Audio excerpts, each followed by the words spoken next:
A couple weeks ago, my DM gave my paladin an item, a legendary item, and I got beef with it.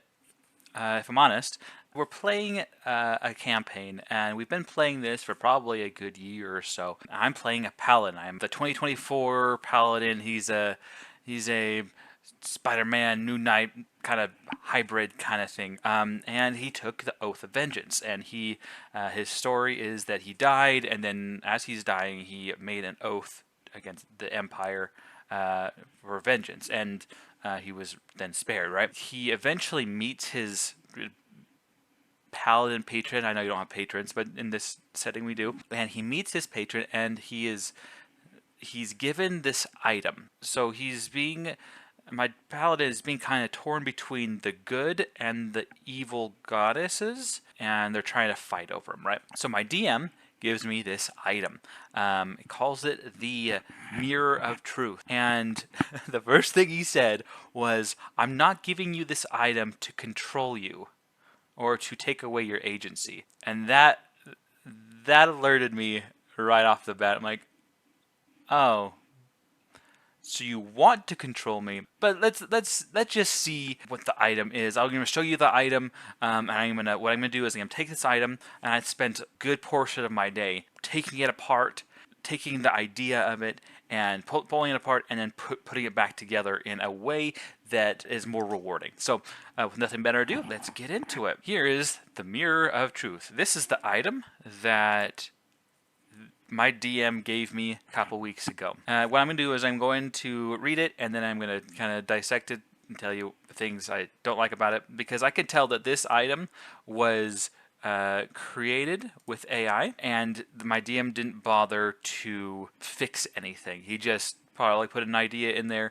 and then it spat it out, and he copy and pasted it and printed it out for me, which I appreciate. DMs trying to do something special for their players, right? I appreciate when a DM is trying to engage their players and give their players something cool. I appreciate it. I love that he's trying to do that, and I'm okay with even him doing stuff with the AI as long as it's good. And you got to look it over. That's what, like, I do homebrewed AI all the time, but I never take what AI does spits out and I just take copy and paste. No, I do a lot of critiquing. I do rewrites. I do dozens of switches and critiques. All right, here is the Mirror of Truth. It is a wondrous item. It's legendary. Requires attunement by a paladin or cleric, which is odd because it references smiting, and only paladins smite, not clerics. Anyway, it requires roleplay activation, which I assume means that the DM is going to tell me when that happens. So it's a smooth shard of moon silver glass, no larger than a hand mirror, and he described it as being cool to the touch, and when you looked into it, you either saw his soul being red or white. I think that means, I haven't gotten to that part, but I think it means that he's either guilty or pure, right? Has a couple of passive things that just it comes with, right? So while tuned to the mirror, you have advantage on insight checks to detect deception, illusions, and mind control, but only when your intent is to protect or understand others. This is a case of AI not understanding the rules. Illusions are almost always an investigation check, so having advantage on insight checks isn't that useful. It might be useful, but it's only with the intent to protect or understand others. Okay, that seems a little odd, but whatever, right? Once a day, I can do Echo of Mercy. As a reaction to witnessing an ally committing violence and anger, I can invoke Selena's Mercy. The attacker is stunned until the start of their next turn. This only works if on someone, and the original had, I copy and pasted, or I transferred some of this over. The original had a saving throw. Only works on someone the paladin cares about. What? So it's only useful for my friends.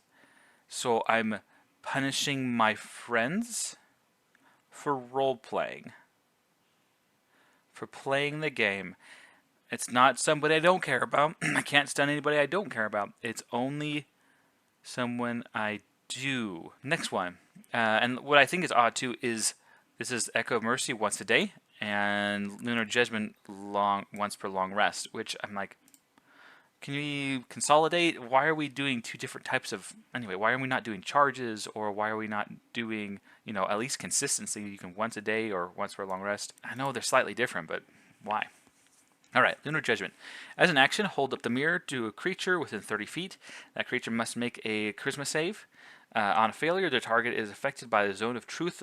And the original said only for me, which I'm like, that doesn't make any sense. Zone of truth is an area, and they're compelled to tell. They can't intentionally tell a lie, so it only affects me. I don't know. And on success, the DM tells you a truth about yourself, which is fun. That seems interesting. Maybe it's some hidden knowledge in my past, but I'm not playing a character with amnesia, so I'm not sure what he means by that. Maybe it's I don't know anything about my power, so he's intending to tell me something about where my power originates from. All right, but that's not even the wonky part. That's not even it. This is the weird part. So there's this one sheet of paper, and then the second sheet of paper adds I will call it a morality barometer, and it rewards you based off of how you role play. So it's ranging from +2 mercy to +2 justice. You have, and this is all he gave me. He didn't give me any direction on what it meant. He just handed it to me and expected me to understand. So this is partially me just piecing things together. So to my understanding, it's like a barometer. There's like 5 different levels. There's +2 mercy, +1 mercy, balanced, and then +1 justice and +2 justice. And I can move my barometer thing, my gauge, by doing these things. He didn't specify how often I could do them. He just, I did them. And I later clarified, I think he originally meant like at any time, but he later said once a day. So these are the things that move my mercy meter up. So if I spare a defenseless or surrendering enemy, I refuse to act on a violent impulse. I use healing or protection in place of harm. Act with empathy or forgiveness, or disobey Red Moon Goddess. And then things that move me towards justice, I think it's disguised, evil is disguised as justice in this case. So execute or harm a harmless target, obey violent orders without hesitation, attack allies or rebels from suspicion, commit violence or preemptive justice, and reject guidance from the mirror of truth. And it suggests that if I were, these are the consequences. Those are how I move up and down the barometer, right? So if I were to be, let's say, I started with +1 justice is what he told me. If I obey violent orders, but I do it with hesitation, my justice meter doesn't move. But if I show one act of empathy or forgiveness, my meter goes up towards mercy. If I reject any guidance from the mirror of truth, I go towards justice. And then, but if I immediately spare a defenseless or surrendering enemy, I can go back to neutral, or back to where I was before. So it seems a little odd, because that means I could like rapid fire make a bunch of decisions. And then if it's a once per day thing, like he suggested, then is it the first act I do? So for instance, if I were to want to maintain the mercy, all I need to do is to, in the morning, show empathy towards an ally. And that's my goal of the day. I met my quota. Now I can do all these other things without consequence now. Yeah, so that seems a bit weird. So either once per day or constant. It's either way. It's really weird. And so these are the effects of the morality effects, right? So if I have +2 mercy, my mirror gains 1 extra use a day. I'm not sure what he means, because is he talking about the Lunar Judgment or the Echo of Mercy? Which is it? Both? I get 1 extra use. I'm not sure what that means. Anyway, smites deal radiant or healing damage. Radiant damage? Smites already do radiant damage, at least the vanilla one does. And what the heck is healing damage? Do I heal them? Is like a vampiric thing? That doesn't make any sense. And then I'm immune to charms caused by guilt and fear. Immune to charms? So charming effects caused by guilt or fear. Isn't that frightened? And guilt? That is super niche. Like, why would I... that's never useful. Okay, I'm going to skip balance for now. I'm going to go straight to justice. If I have +2 justice, my smites deal an extra 1d6 necrotic damage. That's really powerful. I can mark a creature as guilty to add +2 to the target. I'm not sure what that means. Is it to hit or to damage? Is it a free action to mark a creature? Also, I'm playing a Oath of Vengeance, and they already get Vow of Enmity. So, I guess enhances it? I don't know. And then once per long rest, I'm immune to 1 wisdom save, which is neat, right? I can automatically succeed or automatically immune to it. I'm not sure what that means exactly. So that's what I get if I'm either +2 mercy or +2 justice. And I theoretically could go in... I can do that in rapid succession. Like, based off my choices, I can go back and forth really fast. And then there's balance. If my morality equals 0, right? So I have disadvantage on insight and religion checks. Okay. The mirror becomes inactive. Okay. And my dreams are filled with conflict, mercy, and justice. Okay, that's fine. That's fun. But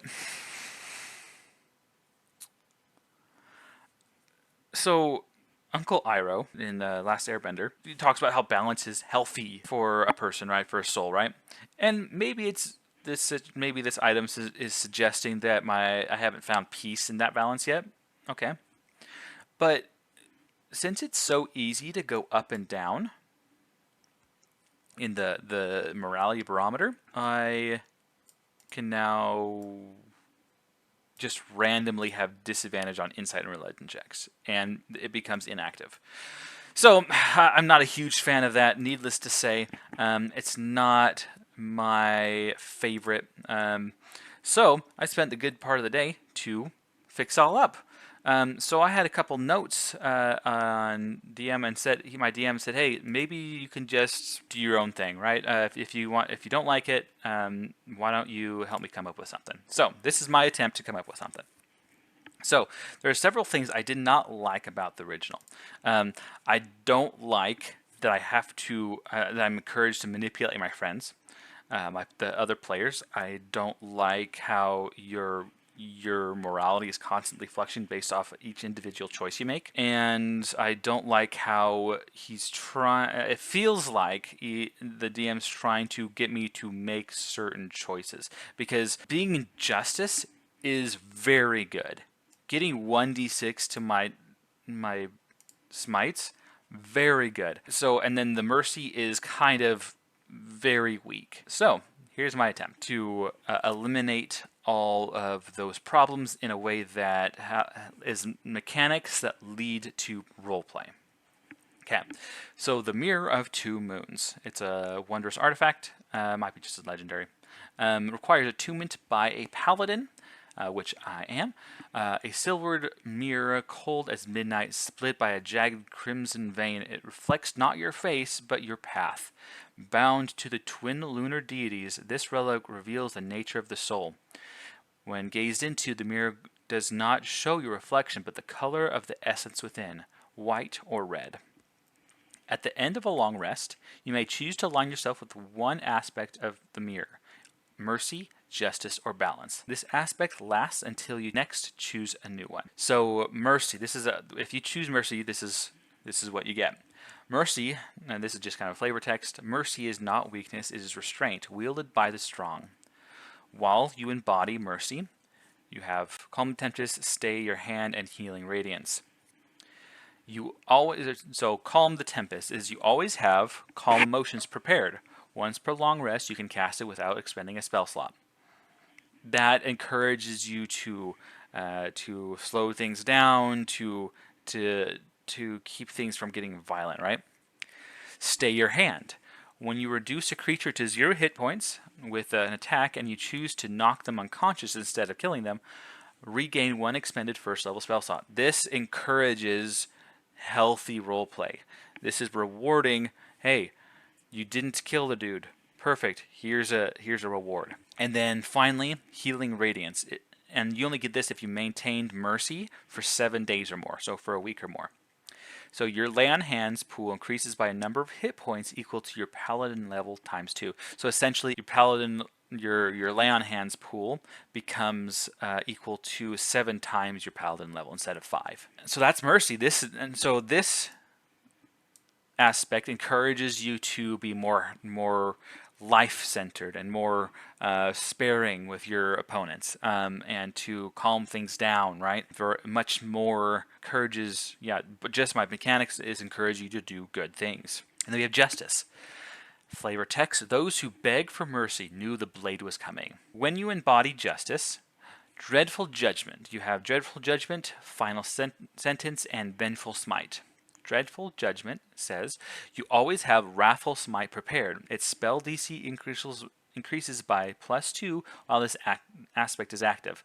This helps because, I mean, sometimes you don't want to do Wrathful Smite, right? So having this always prepared, but also giving you a benefit for it, because sometimes as a paladin, you're spreading all your ability scores quite thin and your DC doesn't get very high. So this just helps a little bit with that. You have Final Sentence. Once per long rest, if you slay a creature that has surrendered or is helpless, you may regain 1 use of your Paladin Smite. So yeah, essentially 1 per long rest, you can, if you slay a creature or another person who is surrendered or is helpless, you get another smite. And that just encourages aggressive behavior. And then you have Vengeful Smite. You only get this if you maintain justice for 7 or more days. Whenever you smite, deal an additional 1d6 plus necrotic damage. Yeah, so that encourages, use the smite, and it encourages, this is a very aggressive playstyle that rewards that aggression, right? I'm still thinking if this is balanced or not, but you know, it is decent to be able to gain, have those comparisons. Like, these should both be somewhat equally powerful in different ways. And then finally we have balance. If your mercy is endless, your justice is meaningless. While you embody balance, you have Truth Watcher, Veil Shatter, and Anchored Soul. Truth Watcher. You have advantage on insight checks to detect deception and discern hidden motives. This harkens back to the original. You're getting advantage on insight checks. Veil Shatter. You always have See Invisibility prepared. Once per long rest, you can cast it without expending a spell slot. So this allows you to see things more clearly, right? It doesn't give you night vision or true sight or anything, but it does let you pierce the lies, right? And then you have Anchored Soul, and if you only get this if you've been in balance for 7 or more days. While your Divine Sense is active, which now lasts for 10 minutes, you and allies within 10 feet of you have advantage on saving throws against the Charmed and Frightened condition. This is obviously not as powerful as the other two, but that's kind of the point of it. So Mercy is very much about life, Justice as much as about aggression, and Balance is much about seeing, right?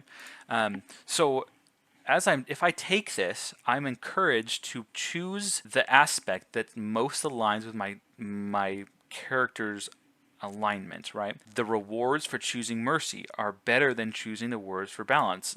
It's just better in a lot of ways. But then you're not also punished for choosing balance, because this is not a game about controlling your players. It's about a game about giving your characters options and letting them play that out. Now, I will say that the DM should take this and say, hey, I see you've been in the mercy aspect for 7 days. Guess what? The other aspects, like the evil goddess, doesn't like that, and you're going to get a visit, right? And that's the consequence of that, right? Morality is a progressive thing, right? You change over time. You don't all of a sudden just one action makes you evil. Typically, you're leading up to certain things, right? So this allows your morality to stay a little bit more resilient without flip-flopping like this one. That's what I was hoping for with this, is to have a mechanic that leads to story, right? So my character is going to choose justice. Then that's going to lead to consequences. So if I've been in the justice field for so long, then maybe the DM should say, okay, well, you're going to get a visit from the merciful goddess and say, yeah, hey, I'm taking this mirror from you because you're not using it correctly. Or maybe I'm punished somehow. Or maybe, I don't know, something happens. Maybe I'm banished. Whatever the DM chooses to do, but it's my choice that I chose to be in justice for so long. And that's what I love about this, is it's a character choice, but I don't get to choose the consequences, because I get to choose what I do, and then the DM should reward or punish, have consequences for those actions. So that is my homebrew take on this homebrewed item. I call it Mirror of the Two Moons. And I don't know, if you guys have any ideas or suggestions for this, I'm all ears. Do you have a homebrew subclass that you're proud of, or maybe a cursed item that ruined your party's day in a good way? If it's homebrew D&D, I want to see it. Subclasses, spells, classes, races, magic items, heck, even weird mechanics and campaign gimmicks. I'll take it apart, explore it, see what makes it tick, and give you a grounded, thoughtful critique, focused not on just balance, but how it plays, what the idea behind it is, what's the story, and whether it actually enhances the game. This is practical, story-driven feedback for creators that wanted their stuff to shine on the table. Drop your homebrew in the comments below or message me directly, and you might see it featured in a future episode. Let's sharpen your ideas into something unforgettable.